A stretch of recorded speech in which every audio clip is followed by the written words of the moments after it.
Hi, in today's episode, we have Anshu Jhujhunwala. Anshu is a restaurateur who started her cafe very recently called Cafe Stone during the pandemic in a hip lifestyle store called Cinnamon in Bangalore. As Anshu said to me that her journey started in 2010 when she decided to give herself a break from exporting bridal wear to UK. She thought that being at home and watching the kids grow will be her lifestyle. But no, one could not stop Firebrand Anshu Jhujhunwala. She became a chef and she started feeding her children, which was her only goal in life, as she says. But the more you hear her, you learn more as to how she took her food business from just cooking at home into a catering business. And she started catering for very, very large corporate houses, catering for wedding events of over 3,000 people. You can hear me again.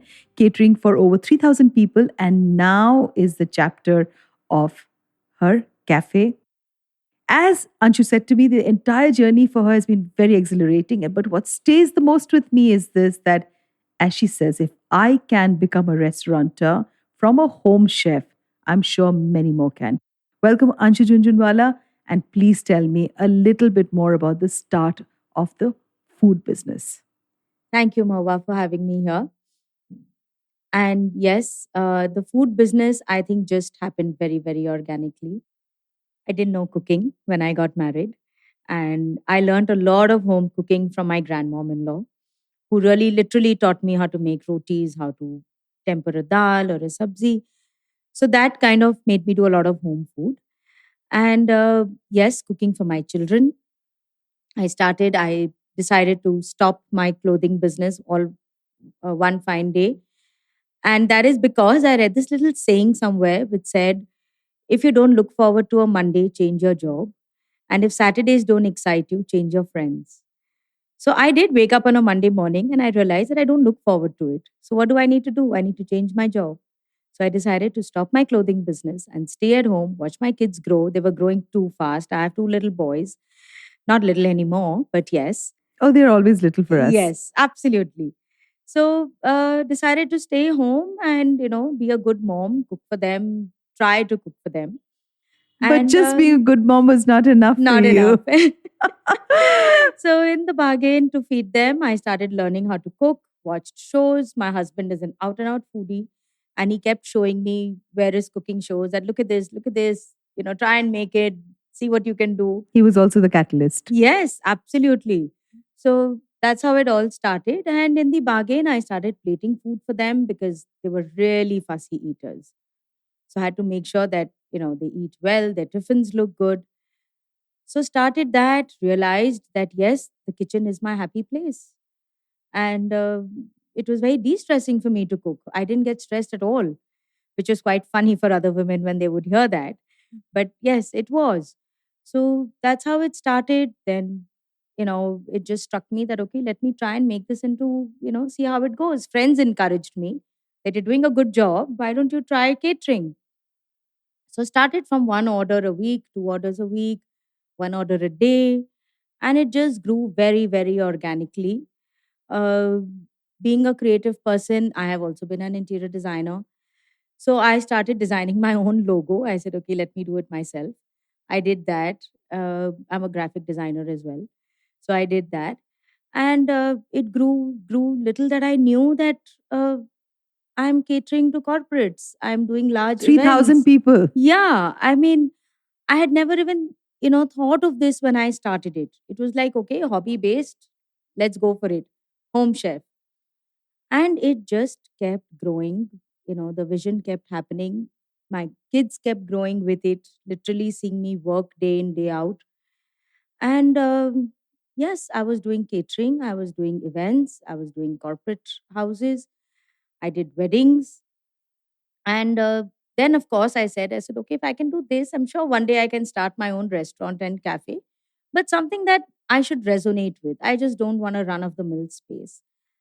And pandemic hit us. We didn't know what to do. And then Cafe Stone just literally came to me.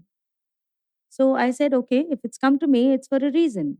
It has to happen. How did it come to you? It was through friends, through one of my women networking groups.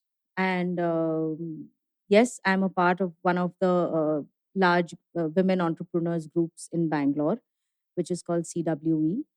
And over there, a friend posted it, and another friend of mine, Tina, she put it out that Anshu, go look for it. I think you need to do it.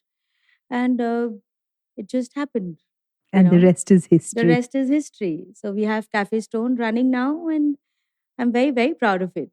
Tell us a little bit about some signature dish of yours from Cafe Stone that we all must try when we go there. You must try my signature khause, definitely my Burmese khause. And yes, our salads, our soups, and our open toasts have been quite talked about. We're just 2 weeks old, but they've really been doing well. We have a lovely spread. It's Italian, Mediterranean, a lot of continental food. So, but do give our salads a try. They're not to be missed. Absolutely. So, yes, going back to my teenage, when I was 17, I met a friend of mine, and she kind of became my guide, my mentor, uh, kind of mothered me, I would say. She's just 3 years older to me. But I really look up to her as, the biggest guiding factor in my life. And that was a time where I was really missing.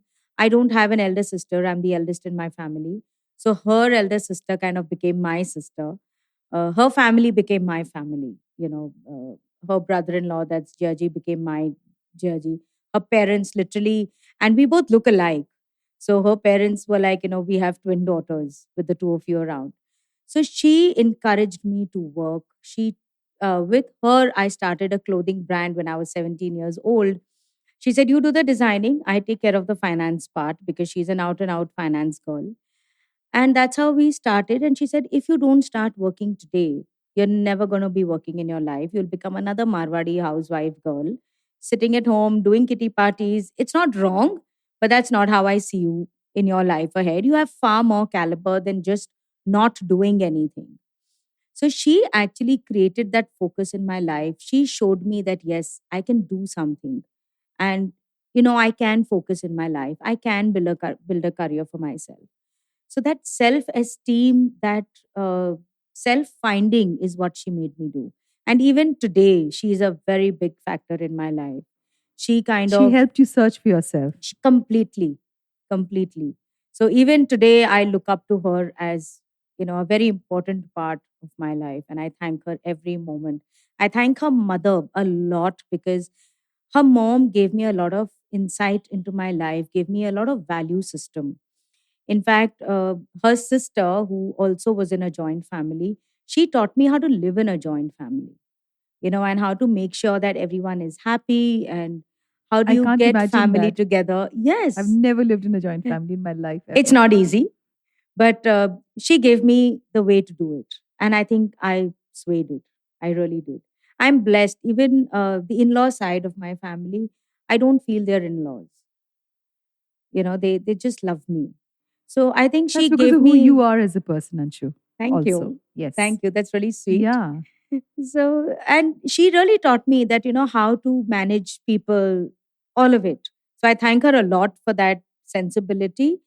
And You have an inherent intelligence within you, so you would obviously know how to navigate your way, in a joint family. So that is, of course, coming through the more we're talking to each other, and you need to give yourself credit there. I guess so, yeah. But Yeah. I am a people's person. I love Yes. being around people. And I think if you are positive, nothing can go wrong. So if you see the good in everyone, like something that I very strongly again believe in, that there's nothing good or bad or right or wrong. It's how you Absolutely. look at it. Yes. For It's for our you, perception. exactly. For me, not being around when my child is home from school was all right because I was building up a career. But for someone else, that could be a huge mistake. That how can you not be around your child? But I also have to look at the other priorities. So I think it's just how you look at it and how what you wish for yourself in your life. Yeah, and whatever you wish for, you need to work towards it. Absolutely. Yeah, So I have because always you set can't have goals. your wishes. Yes, you have to set goals. Absolutely. I I'm always have. completely with you there. Yes, I always have. And I've believed that the way comes, you need to carve your path through it. Absolutely. And Say that again and again. totally. And the whole, I think, system of karma is what I have believed in. that if I am doing good, nothing can go bad. Or even if it has, then I haven't done enough. So there is never a blame game really. And it's just, I think that we learn over time. yes, I It have doesn't learned it over happen. time. Yes, me too. I have I'm blamed still people learning. a lot of Yeah, part of yeah. my life, but now I just turn around and thank them for it. So I don't see why one cannot be happy. It's a state of mind. Fantastic. Men sometimes tend to get insecure. I'm not talking about your husband, but I'm talking about many men, of the earlier generation. I've spoken to so many women across the board, and I think that if they have a go getter and a strong wife, they tend to feel very insecure. And that insecurity sometimes emanates in little ways in which, she's generally kept in a little cage. Do you think you agree with that? I 100% agree with that. But I think it is the people around him that feel more insecure. And they pass that They on. pass that on to him, Okay. and I think he takes pride in telling people that, oh, I'm Anshu's husband, when we're out. And he actually introduces himself like that, which, at times I tell him, don't do that. He says, no, but I'm very proud of you. So why shouldn't I do that? So I think I've just been blessed with that part of it. Were you in a joint family? Yes, we were earlier when we got married. And how did you manage to do your catering business and all of that? Because if I were to understand, in Marwari homes, they can be conservative about a woman starting a business immediately on her own, unless it's a family business that she decides to join. Absolutely right. So I was into my garment business when we were in together. And after we moved out of the joint home is when I started my catering business. Because actually, to be very honest, I didn't know cooking because I was so busy in my garment business that it never had time or the focus that, who's going to cook? I'm not going to do that. But then when we moved out and I decided to just shut shop and, stay home looking after my kids, because I read a saying somewhere, that if Mondays don't excite you, change your job. And if you don't look forward to a Saturday, change your friends. So I said, I don't What look a forward to. wonderful statement for you to share also with me. Absolutely. And I think everyone can think about this, that if you don't look forward to a Saturday, just change your friends, look for other people. And I didn't look forward to a Monday. So I decided to change my job. And staying at home, cooking for them, watching MasterChef, watching a lot of cooking shows. And my husband is an out and out foodie. And poor chap, I just couldn't cook for him. And he would show me these cooking shows that look how she's cooking, she can do it. I'm sure even you can try. And my kids were really fussy eaters. So to make sure that now that I'm home, what do? I'd rather just cook. So in the bargain, I found myself very, very happy in the kitchen. And this whole journey started. I had never even imagined that I would be a chef one day and I would be running an entire catering business and open a cafe one fine Oh, day. yes. Congratulations on that. Thank you. And, this was something that I think, uh, again, like I say, God just showed me the path and I carved the way to it. I just followed that path. I started cooking, and friends started saying, you're cooking so well, you're plating so well. So that designer in me made the food look good, the neatness and the finesse. So it just, So, obviously, you're a creative soul. I am absolutely a So, creative how soul. do you mix the creative and the business part of it? Because a lot of creative people have difficulty. Would you give that a credit to being a Marwari? Yes, that All right. Marwadi in me is the business part of it. Wonderful. I think it's such a great It combination. is. And yes, I'm extremely creative. I get too passionate when I'm doing something, then I don't care what I'm getting paid or not paid. I'm like, no, I just need to do it. It just has to look like that. Of course, that's not business sense, but yes, now I've learned it the hard way. So I try and incorporate both in a very balanced way so that, my touch doesn't go away. So, when you said that you left the joint family system and you started on your own, was there people who were not very happy about this decision that you had taken around you? And how did you navigate that whole thing, if it Not was? really. I think it just happened very organically. Okay.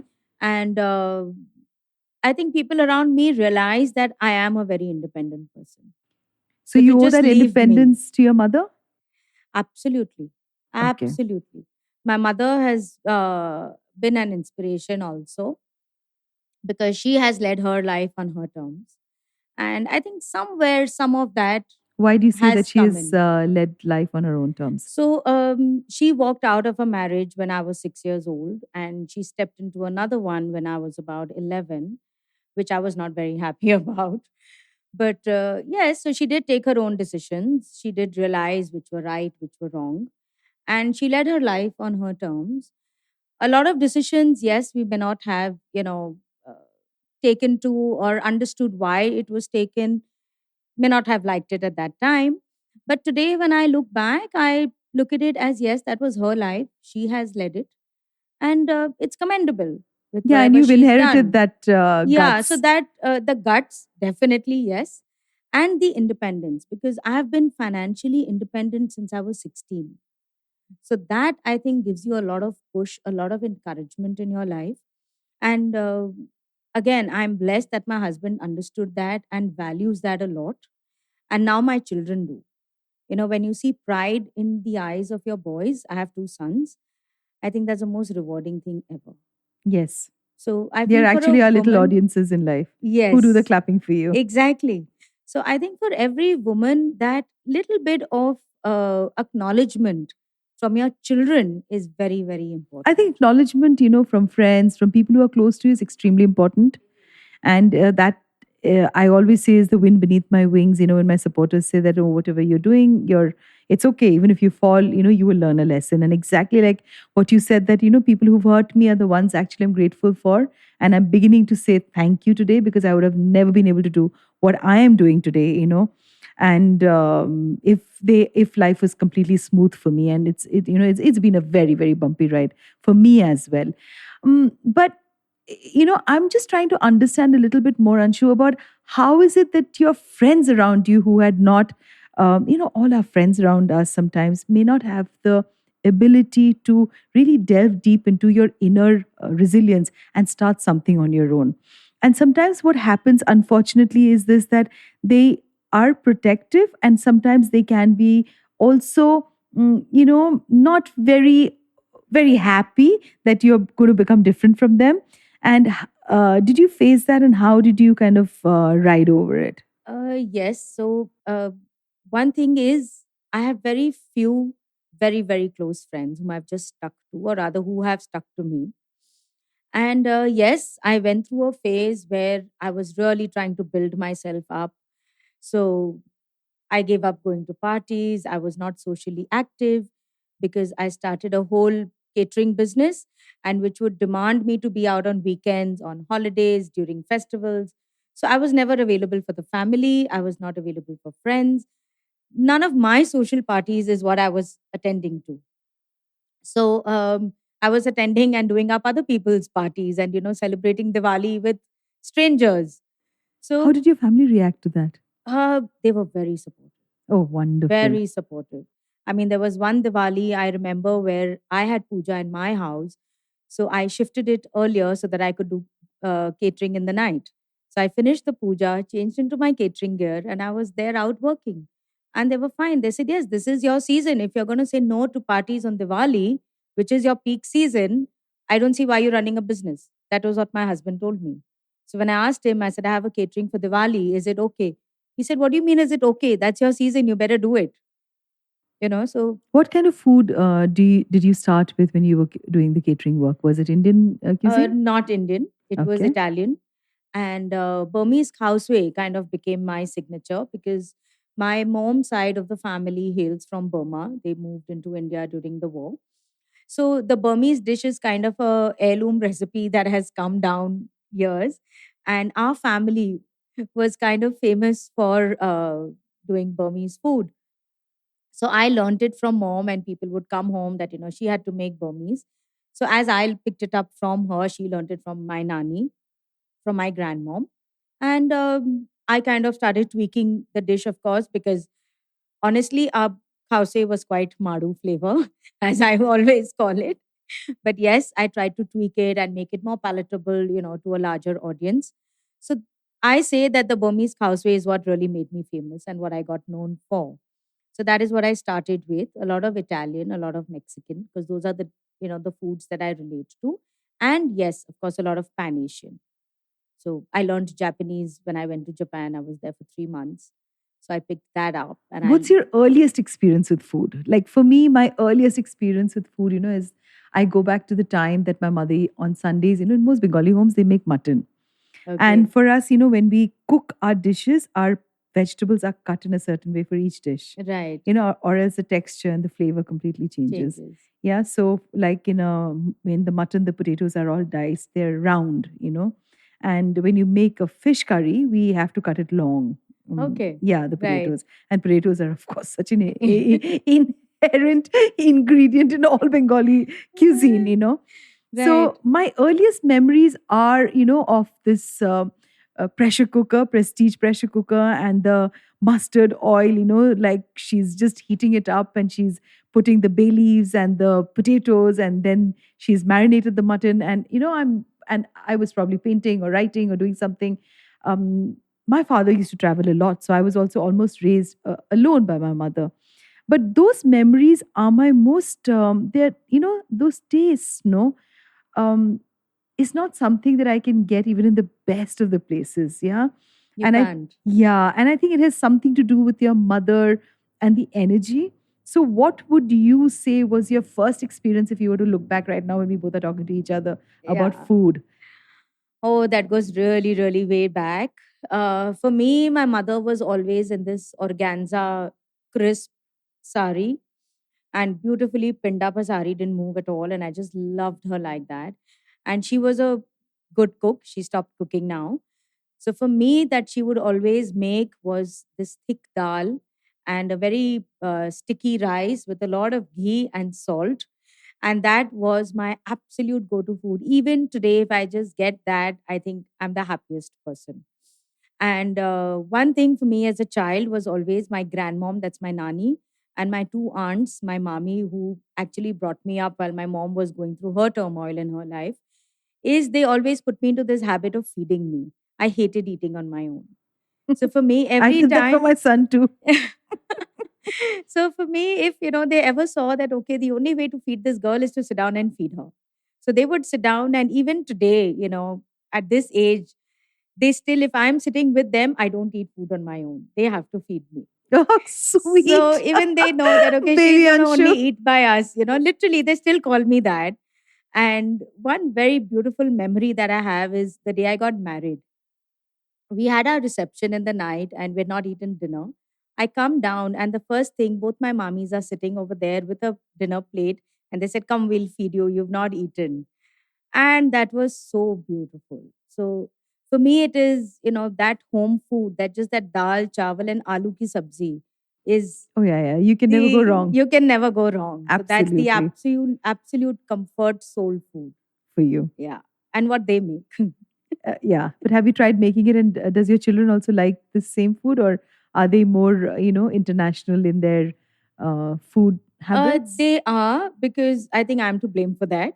Yeah. But yes, they do love, the sabzis that I make for them. So I was unwell for about a month, and my younger one actually came up to me and said, "Get some courage and go to the kitchen. No, we're missing your food. Just cook something for us, whatever you can." And I think I just got the energy. God just gave me the energy that go and cook for your children. And I got up, I went to the kitchen, I just made them a sabzi and a baked dish, and they were so happy. I said, I'm fine. This is all I needed.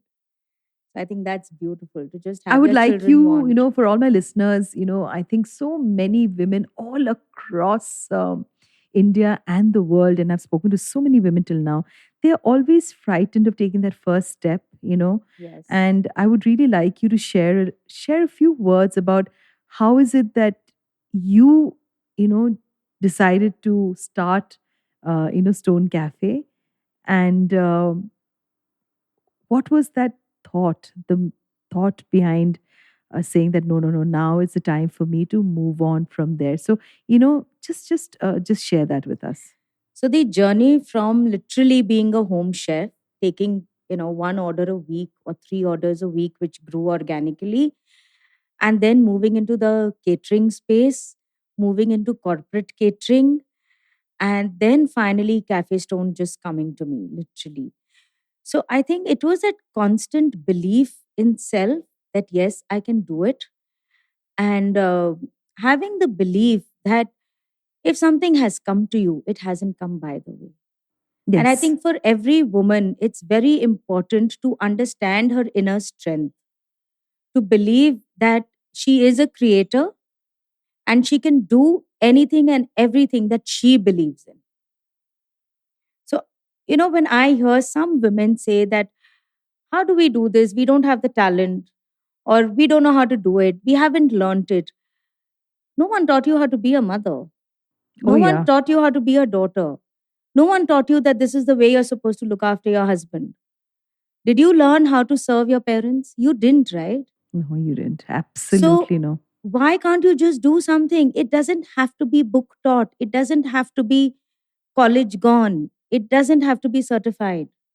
Believe in yourself that, yes, I can do this and I want to do this. And before we end, I want you to tell a little bit about your studies because, for me, this is so inspirational because somewhere I've met so many people who have not really pursued their formal education and yet Right. they've gone ahead and had that much of gumption and fire in them to take things forward because I think it's a school every day in our lives. And Absolutely. I don't remember much of my history. I don't remember much of my geography, but I just remember English that I enjoyed, as a subject and Right. art, to an extent, which I've given up Right. now. And so tell us a little bit about how, did you put this whole thing together? Because you said you didn't pursue your studies. Yes, I didn't. So, formally, I did not go to college after my 10th standard Okay. because I was never academically inclined, really. And I felt that I was always a very creative person. Okay. So, I said doing BCom or BA is not what excites me or, even makes me want to get up in the morning and do that. So, I did a lot of courses on fashion designing, interior designing. I'm a qualified interior designer, a certified fashion designer. So I did that. I pursued both the journeys and I wanted to see which one excites me the most. So I got into fashion for a while and then I kept skilling myself. My self skilling never stopped.